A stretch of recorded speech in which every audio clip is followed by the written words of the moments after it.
감사합니다. 오늘 우리 찬양대에서 성가대에서 드린 찬양처럼 예수님께서 이렇게 예루살렘에 입성을 하셨어요. 6월절 명절을 지키시기 위해서 6월절에 예수님께서 십자가에 돌아가시죠. 그 주간에 입성하실 때 그 당시 사람들이 겉옷을 깔고 그리고 종려나무, 이 왕이 승리한 왕이 돌아올 때 이렇게 종려나무를 꺾어다가 흔들고 길에다 깔았어요. 그래서 영광과 승리를 상징하는 그 종려나무를 바닥에 깔고 흔들었던 것을 기념하여서 이제 종려주일이라고 합니다. 그때 외쳤던 이렇게 소리들이, 찬양의 소리들이 오늘 불렀던 찬양처럼 호산나 호산나 호산나입니다. 오늘 이 종려주일에 대해서 저와 여러분이 나누기를 원합니다. 예수님이 예루살렘을 향하여서 이렇게 예루살렘에서 6월절을 지키기 위해서 오셨습니다. 예수님께서 오실 때 여러분 한번 생각해 보셨습니까? 예수님 혼자 이렇게 걸어오셨겠습니까? 그 당시가 예수님 이제 공생의 사역 말기입니다. 공생의 중후반기를 가면은 예수님으로 인해 가지고 많은 사람들이, 많은 무리들이 쫓아다니게 되죠. 그래서 예수님께서 이 예루살렘 성을 향하여 오실 때 수많은 무리들이 만약에 따라왔을 것입니다. 그리고 그 성에는 이미 예수님이 오신다는 소식이 전해져 있었겠죠. 그분이 오신다. 그 당시 유대인들은 로마의 지배를 받고 있었습니다. 유대인들이 비록 로마의 지배를 받고 있었지만은 그들은 그 선민 사상, 나는 여호와 하나님의, 우리는 선민이라는 그 사상이 너무나도 강해서 구원은 오직 유일하게 유대인들에게 있다, 이렇게 생각하는 자들입니다. 그런데 그 사람들이 지금 현재 당장 로마의 압제를 받고 있자 그들은 구약에서 예언한 메시아가 지금 오셔서 우리를 이 구약에서 예언한 대로 우리를 로마의 압제로부터 풀어줄 메시아일 것이다, 그렇게 해서 그들은 메시아를 기다리고 있었습니다. 그런데 예수님이 오시는 것이죠. 한번 생각해 보십시오. 많은 병자들을 고치셨지 않습니까? 소경의 눈을 뜨게 하고, 우리 안전뱅이를 일으키시고, 기머리의 귀를 듣게 하시고, 벙어리의 입을 열어주시고, 심지어는 죽은 자를 살리시고, 떡 5개와 물고기 2마리로 5,000명을 먹이시기도 하시고, 무리를 걷기도 하시고, 바다와 풍랑을 꾸짖어서 잠잠케 하시는 그분이 지금 예루살렘을 향하여서 오시는 것입니다. 그리고 이분이 오시는 이 절기가 어느 절기입니까? 6월절입니다. 우리 여기 있는 청년들과 유스를 위해서 제가 설명을 드립니다. 6월절은 예수님 오시기 1400년 전에 BC 약 1450년경에 이스라엘이 애굽에 노예 생활을 하다가 지도자 모세의 인도로 구원을 받죠. 자, 그 날을 기념하여서 지키는 절기가 6월절기입니다. 미국으로 따지면 4th of July 같이 독립기념일, 한국으로 따지면 8.15 광복과 같은 그러한 날입니다. 어떻게 보면 이 사람들은 그 민족이 지키기 때문에 너무나도 강한 날이죠. 그 6월절을 맞이해서 독립기념일이 다가오는데 우리의 메시아가 여기 오고 있거든요. 사람들은 이 예루살렘 성 여기 모여 있는데, 그 당시에 역사학자들 추측으로는 약 200만 명 이상이 그 조그마한 성에 모였다고 합니다. 정말 많은 겁니다. 세계에서, 전국에서, 그리고 세계에서 하나님을 믿는 무리들이 모여 있는 그곳에 사람들은 예수님이 오실 것을 기다리고 있습니다. 예수님도 예루살렘에 입성하실 준비를 하셨습니다. 그러나 예수님은 힘을 모아서, 군대를 모아서 로마를 무찌르기 위한 그런 메시아로 입성하시는 것이 아니라 모든 하나님의 백성들의 그 죄를 대속하기 위한 대속 제물로 드려지시기 위해서 예수님은 그분의 입성을 준비하셨습니다. 그리하여 그분은 탄생부터 부활 승천하실 때까지 모든 것을 하나님의 말씀을 따라 이루셨습니다. 하나님의 말씀을 따라서. 그것을 이루시기 위해서 제자들을 보내서 나귀 새끼를 데려오게 합니다.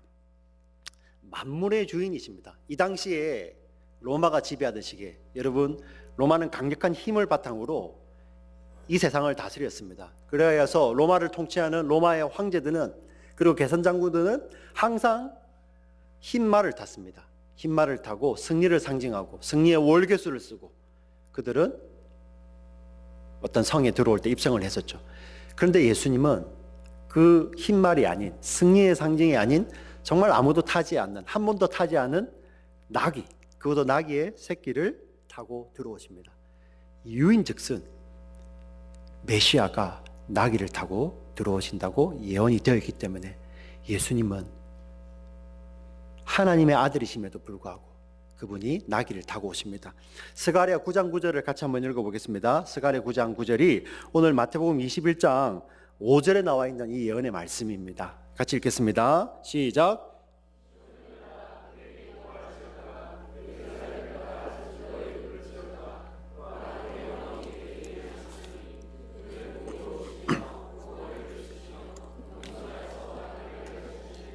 나귀의 작은 것 곧 나귀 새끼니라.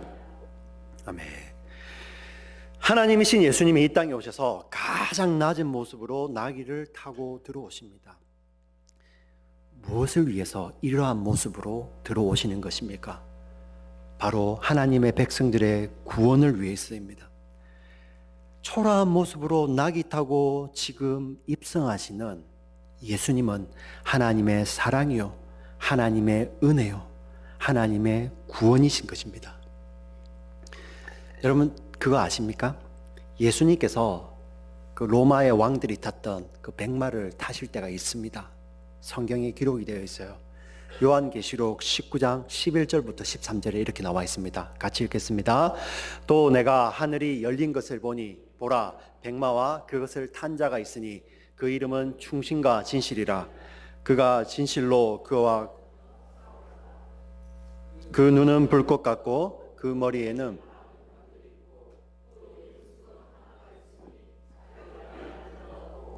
또 그가 피 뿌린 옷을 입었는데 그 이름은 하나님의 말씀이라 칭하더라.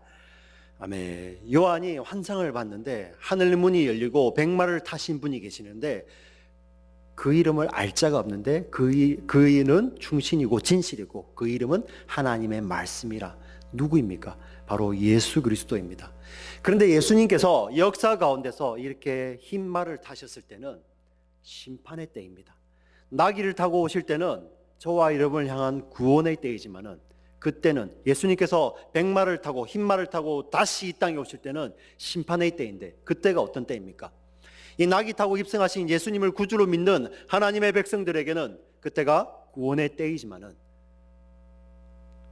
이 예수 그리스도를 믿지 않는 자들에게는 예수님이 없는 영벌의 때입니다.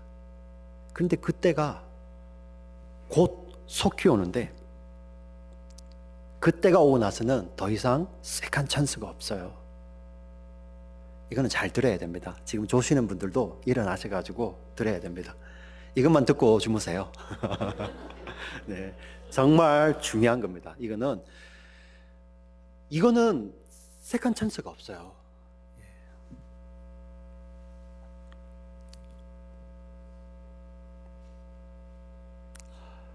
그 백마 탄 예수님을 믿는 자에게는 구원, 믿지 않는 자에게는 영벌이라는 그 순간이 다가오는데 여러분들은 그 순간이 다가오기 전에 돌이키셔야 됩니다.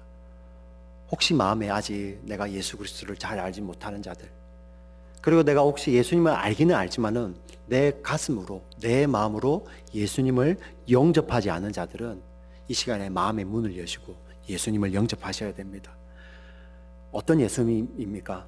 하나님의 아들이시지만은 낮고 천한 이 땅에 오셔서 그 하나님의 백성들의 구원을 위해서 나귀 타고 들어오시지만, 그리고 그 자신의 삶을, 생명을 하나님 앞에 대속 제물로 드리셔서 저와 여러분의 구원을 위해서 대속 제물로 드리신 그 예수 그리스도를 믿는 자들만이 우리는 구원에 얻게 되는 것이고, 그 예수님이 백마 타고 다시 오실 때 우리는 그 예수님을 영접함으로 그 예수님과 함께 영생을 누리는 영생의 순간이냐, 아니면 예수 없이 영벌을 보내야 되는 영벌의 순간이냐, 그것이 오기 전에 저와 여러분들은 결단하셔야 됩니다.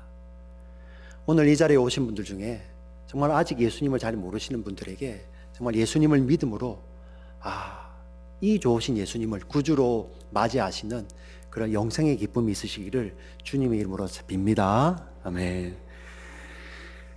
예수님이 나귀 타고 입성하실 때 사람들이 환호합니다. 마치 로마로부터 자기들이 독립하는 것이 머지않았다는 생각에 자신들의 겉옷을 깔아서 이렇게 긴 겉옷을 길게 입습니다.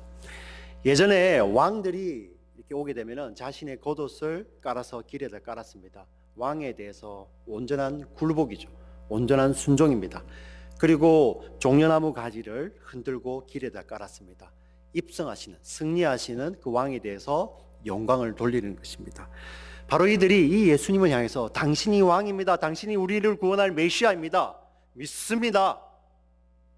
이렇게 자기의 전체를 드리듯이 겉옷을 깔아서 순종을 표시하고 왕을 향하여서 호산나 호산나 다윗의 자손이여 호산나 이렇게 외치는 것입니다. 여러분 호산나의 뜻을 아십니까?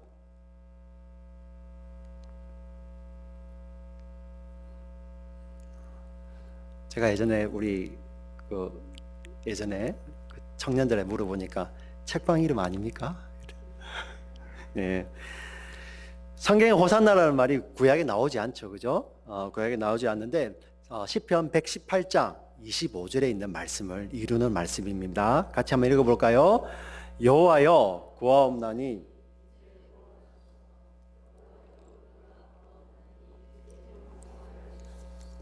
네, 여기 나오는 이제 구원하소서라는 말이 호산나라는 말입니다. 이제라는 말이 히브리어 말로 나예요.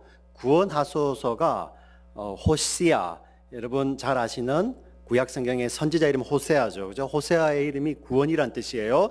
그 동사형으로 구원하세요. 호시아, 나, 지금 구원하시옵소서. 호시아나가 호산나인 것입니다. 이들은 지금 당장 우리를 구원하시옵소서, 다윗의 자손이여 당장 우리를 구원하여 주시옵소서 이렇게 흥분하여서 노래하고 이제 우리는 살았다, 이제 우리는 구원받았다 이렇게 난리를 이렇게 영접하고 있습니다. 난리를 부리면서. 그러자 성의 사람들이 놀라서 묻습니다. 도대체 이 일이 무슨 일이냐? 저 사람이 누구길래 이러느냐? 하니 무리들이 11절에 이렇게 대답을 합니다. 무리가 가로되 갈릴리 나사렛에서 나온 선지자 예수라 하니. 여기 영어 성경을 보니까 This is the prophet Jesus.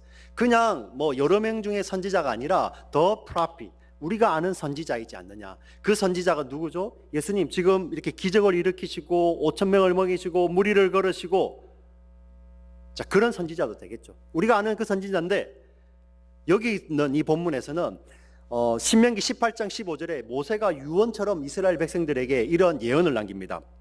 신명기 18장 15절을 같이 한번 읽어보겠습니다.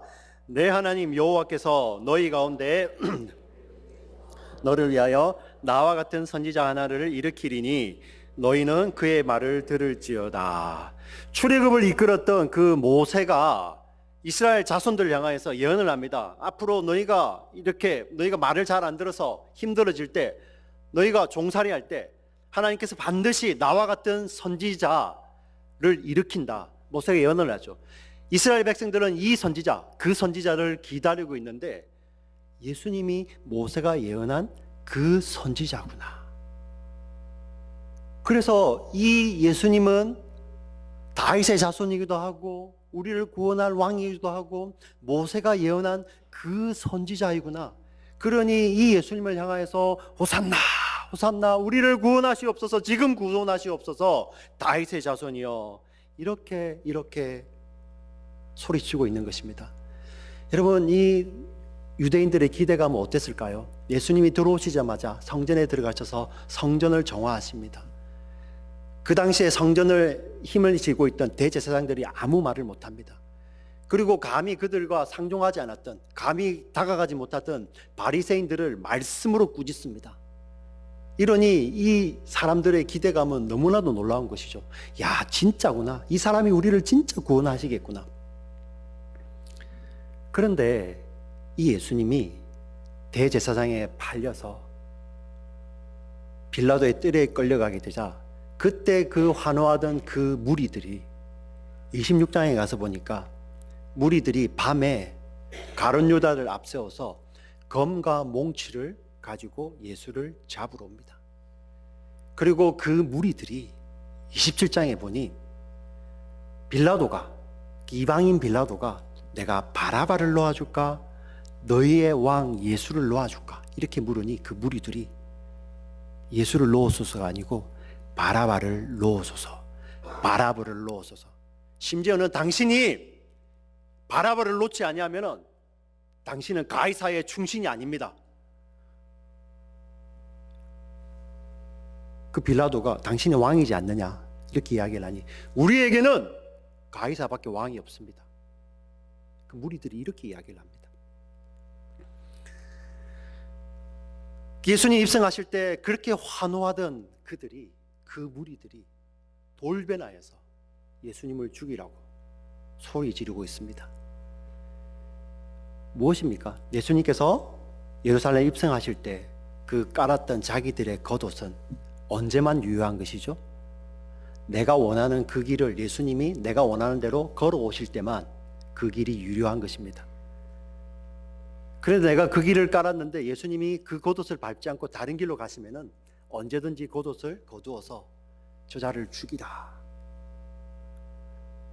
바로 무리들이 환호하던 그 호산나, 오늘 찬양대가 부른 그 호산나가 아니에요.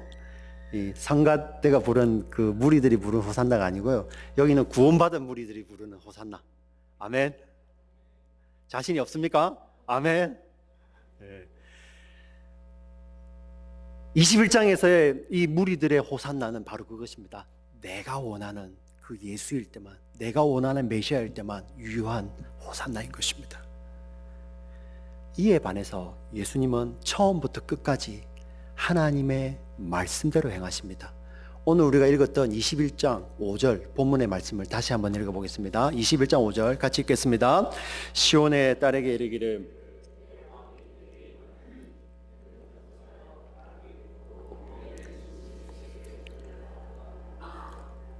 아멘.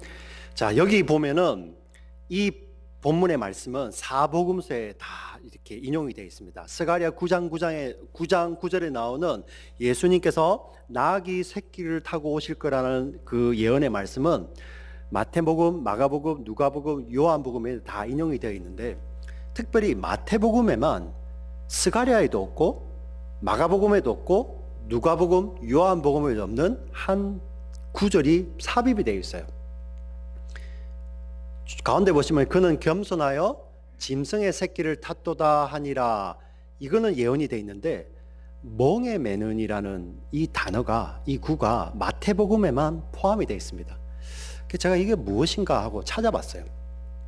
마가복음에도 누가복음에도 요한복음에도 이 구절이 없는데 심지어는 마가, 누가, 요한복음에는 아예 멍에라는 단어 자체가 없어요. 아예 없습니다. 마태복음에만 여기하고 11장에 유일하게 멍에라는 단어가 등장을 합니다. 그 말은 무엇이냐면은 마태가 무슨 의도를 가지고 썼다는 것이죠. 마태복음 11장 25절에서 28절까지 이렇게 나와 있습니다. 여러분 잘 아시는 구절입니다. 수고하고 11장 28절부터 30절입니다. 제가 읽어드릴게요. 수고하고 무거운 짐진 자들아 다 내게로 오라. 내가 너희를 쉬게 하리라. 나는 마음이 온유하고 겸손하니 나의 멍에를 메고 내게 배우라. 그리하면 너희 마음이 쉼을 얻으리니 이는 내 멍에는 쉽고 내 짐은 가벼움이니라 하시니라.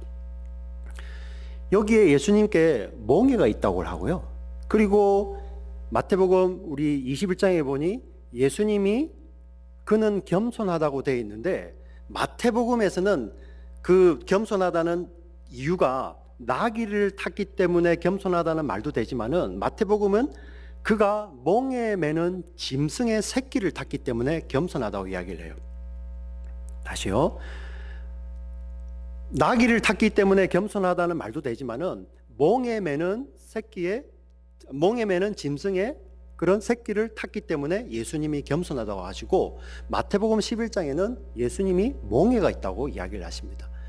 자, 이것이 무엇입니까? 멍에 매는 짐승이 무엇을 의미하는 것입니까? 멍에 매는 짐승은 주인이 와일드한 애니멀이 아니라 주인이 길을 들이죠. 길을 들여서 멍에를 매게 하고 주인이 원하는 대로 가게 하는 것이 멍에 매는 짐승입니다. 예수님이 바로 이 멍에 매는 짐승처럼 주인 하나님 아버지의 뜻이 계시는데 그 뜻을 따라서 마치 짐승이 멍에 매듯이 예수님이 그 멍에를 지고 입성하고 계신다는 것을 이 본문에서는 이야기하고 있습니다. 그러면은 예수님이 지신 멍에, 하나님께서 예비하신 그 멍에는 무엇입니까? 사람들이 환호하는 힘을 가져서 로마를 무찌르는 힘의 메시아, 정치적 메시아, 그런 메시아가 아니라 저와 여러분의 죄의 문제, 이 세상에 하나님의 택하신 백성들의 죄 문제 해결하시기 위해서 자신을 대속제물로 드려 하나님 앞에 그 죄를 갚으시고 저와 여러분을 하나님과 화목하게 하시는 그 유일한 구원을 이루는 것이 하나님의 멍에라는 것입니다. 예수님을 위해서 예비하신. 예수님은 이 멍에를 지고 계셨어요.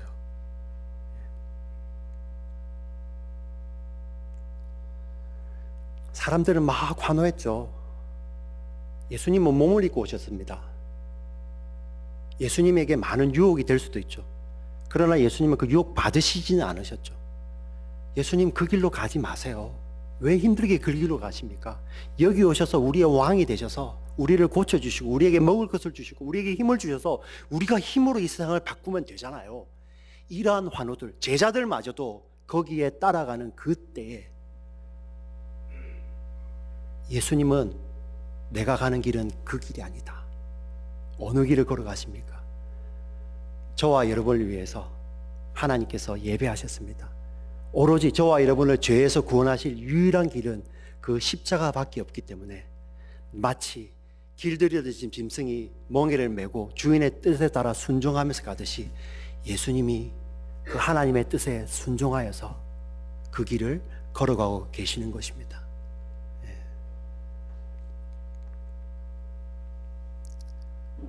무엇입니까? 사람들이 깔아놓았던 그 겉옷 얼마나 좋은 길입니까? 얼마나 영웅이 될 수 있습니까? 그 길을 멀리하고 주님이 가셔야 되는 길은 그와는 정반대의 길, 하나님의 뜻을 쫓아가는 그런 십자가의 길을 걸어가셨다는 것입니다. 이 예수님이 가심으로 말미암아, 그 길을 가심으로 말미암아 왕들이 누려야 될 보좌 대신에 예수님은 십자가를 지셨고 그 길을 가심으로 말미암아 왕이 써야 될 금 면류관 대신에 예수님은 가시 면류관을 쓰셨고요. 그 길을 가심으로 말미암아 그 당시 왕들은 올리브 마사지를 받았는데 예수님은 사람들의 침으로 마사지를 하고 예수님은 자신의 피로서 피범벅이 되어서 그 피로 마사지를 한 것이죠. 그 당시 왕들은 금띠를 찾는데 예수님은 그 금띠 대신에 자신의 옆구리에 창을 맞으셨습니다. 그 당시 왕들은 화려한 왕복을 입고 왕궁에서 영화를 누렸는데 예수님은 하나밖에 없던 옷마저도 다 벗겨주셔서 알몸으로 수치를 당하셨습니다. 왜 예수님이 그 길을 가셨습니까? 그 길만이 유일한 길이기 때문입니다. 그 길만이 저와 여러분을 하나님께 돌려드리고 저와 여러분을 영생으로 이끌어가는 유일한 길이기 때문에 그 사람들의 환호에도 불구하고 수백만이나 되는 그 사람들의 환호에도 불구하고 예수님은 그 길을 뒤로 하시고 마치 멍에 매는 짐승이 주인의 뜻을 따라 질질 끌려가듯이 예수님은 그 하나님의 길을 따라서 뜻을 따라서 십자가의 길을 묵묵히 가셨던 것입니다. 사랑하는 성도 여러분, 마태복음은 무리와 제자들을 클리어하게 구별합니다. 여러분 마태복음을 읽으실 때 무리, 제자들이란 말이 나오시면 거기에 동그라미 치시면서 읽어보시기 바랍니다. 마태복음에는 무리란 말이 50번 등장을 하는데요. 그 무리의 특성이 예수님의 가르침에 권세가 있는 것에 놀랐습니다. 그리고 예수님께서 기적을 행하실 때마다 그 기적에 놀라고 하나님께 영광도 돌렸습니다. 그리고 예수님이 그 무리를 보시고 불쌍히 여기셔서 먹여주셨습니다. 그 무리들은 환호하기 시작했고 예수님을 따르기 시작했습니다.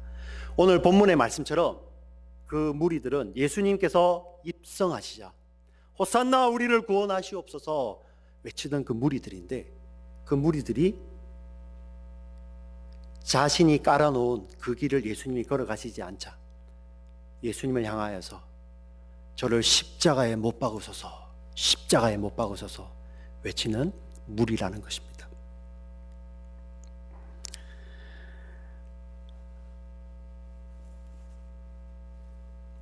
예수님의 제자들도 이때까지는 이 무리들과 차이가 없었습니다. 행동으로는. 그러나 예수님께서 십자가에 죽으시고 부활의 영광을 얻으신 후에 십자가의 길만이 구원의 길이구나, 그것을 깨닫게 되었고, 예수님께서 이 십자가를 지심으로 우리에게 구원을 주시기 위해서 하나님께서 예비하신 그 멍에를 지고 가셨구나. 그래서 마태복음 11장 28절에서 30절의 말씀으로 무엇입니까? 그 멍에만이 저와 여러분에게 쉼을 주는 멍에인 것입니다. 그 멍에가 쉬운 것이죠. 우리는 반드시 예수님과 멍에를 집니다. 여러분, 이 유대인들의 멍에는 혼자 지는 멍에가 아니에요. 이렇게 쌍으로 되어 있는 멍에입니다. 어미와 새끼가 함께 지는 멍에입니다. 예수님께서 먼저 멍에를 지셨죠. 저와 여러분을 그 멍에의 자리에 초청하셨습니다. 그리고 예수님은 이 멍에를 지시고 십자가의 길을 걸어가셨습니다. 그런데 그 십자가의 길에서 저와 여러분을 초청하시죠. 왜냐하면 그 멍에가 저와 여러분에게 안식을 주는 유일한 길이기 때문입니다. 제자들은 이것을 깨달았습니다.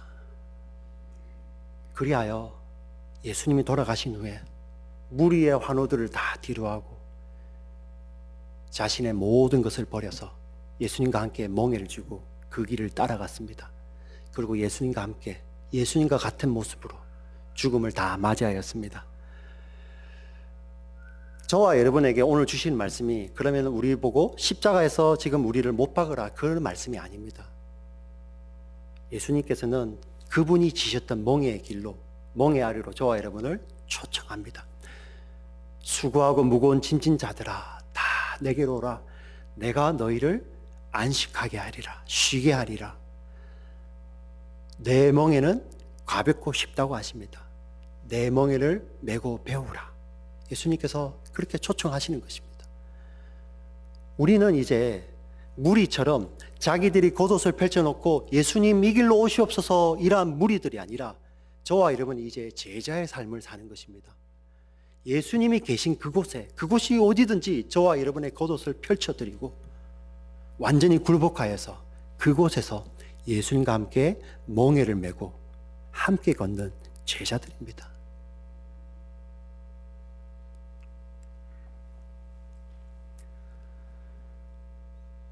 말씀을 정리하겠습니다. 우리 사랑하는 지체 여러분, 여러분 무리입니까? 어떻게 보면 무리들의 환호도가 더 멋있지 않습니까? 수십 수백만이 환호하면서 거기에서 그 겉옷을 쭉 이어서 예수님의 오심을 환호하며 호산나 불렀습니다. 그러나 예수님은 그 길을 가지 아니하시고 혼자서 그 십자가의 길을, 하나님께서 저와 여러분의 구원을 위해서 예비하신 그 멍에를 주시고 혼자 그 길을 걸어가셨습니다. 이제는 그 십자가 지신 예수님이 내가 쥐었지 않느냐, 내 멍에를 함께 메고 내가 주는 영원한 안식에 들어가셨구나 하시면서 저와 여러분을 그 길로 초대하십니다. 그럼 우리는 어떻게 해요? 저와 여러분 우리의 겉옷을 그 예수님께 다 벗어드리고 그 예수님의 멍에를 함께 지시고 같이 걸어가시는 제자의 삶을, 제자의 길을 함께 걸어가시지 않겠습니까? 아멘입니까? 우리 탈라시 한인침례교회 우리 지체 여러분, 우리는 마태복음에 나오는 그런 무리가 아닙니다. 그래서 우리 가운데 때로는 실패를 경험할 수 있고 때로는 연약함이 드러날 수도 있고 때로는 우리 생각대로 풀리지 않고 내가 원하는 자리에, 내가 있어야 될, 내가 정말 바라는 곳에 예수님께서 함께 하시지 않으시면서 그 일을 이루어 주지 않으실 수 있습니다. 제자들은 그것 때문에 낙심하지 않습니다. 예수님이 계신 그 길에 우리의 옷을 벗어드리고 그 주와 함께 멍에를 함께 주고, 오늘 우리가 찬양했던 것처럼 그 주의 손에 나의 손을 포개고 주의 발에 저와 여러분의 발을 포개어서 주와 함께 죽고 주와 함께 살며 주님이 가신 그 길을 함께 걸어가는 것입니다.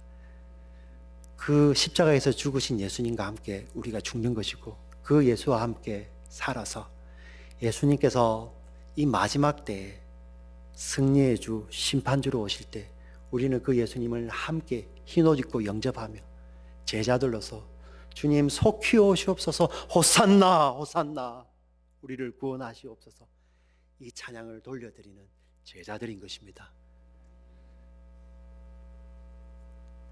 함께 하시는 저와 여러분 되시기를 주의 이름으로 간절히 소원합니다. 아멘. 살아계신 하나님 아버지, 감사합니다.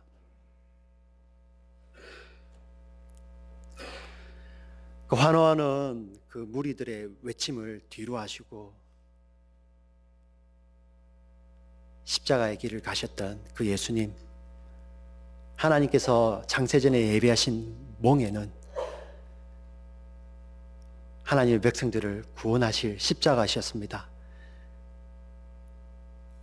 하나님의 아들이신 예수님이 그 십자가의 길을, 아무도 가지 않는 십자가의 길을 마치 길들여진 짐승이 멍에를 메고 주인의 손에 이끌리듯이 하나님의 뜻에 이끌려 그 길을 홀로 가셨습니다. 이제 이 예수를 주로 영접하는 저희들, 그 주님 계신 그 길에 우리의 겉옷을 다 깔아드리고 주의 멍에 밑에 우리의 몸을 넣고 주의 손에 나의 손을 포개고 주의 발에 나의 발을 포개어서 주와 함께 십자가를 지고 따라가는 저희들 되게 하여 주시옵소서. 내가 사는 것이 아니라 내 속에 예수께서 사신 것이라. 이제 내가 육체 가운데 사는 것은 나를 사랑하사 나를 위하여 자기 몸을 버리신 하나님의 아들을 믿는 믿음 안에서 산 것이라. 이 고백이 우리의 고백입니다. 주님 받아 주시옵소서. 오늘 말씀을 통하여서 결단하기를 원하며 정말 예수님을 내 구주로 영접하며 무리가 아닌, 그냥 단순한 팬이 아닌 예수님의 제자로서 주님 오시는 그날까지 주님 계신 그곳에 함께 주님 주신 그 멍에를 함께 지고 달아가는 저희들 되게 하여 주시옵소서. 예수 그리스도 이름으로 기도합나이다. 아멘.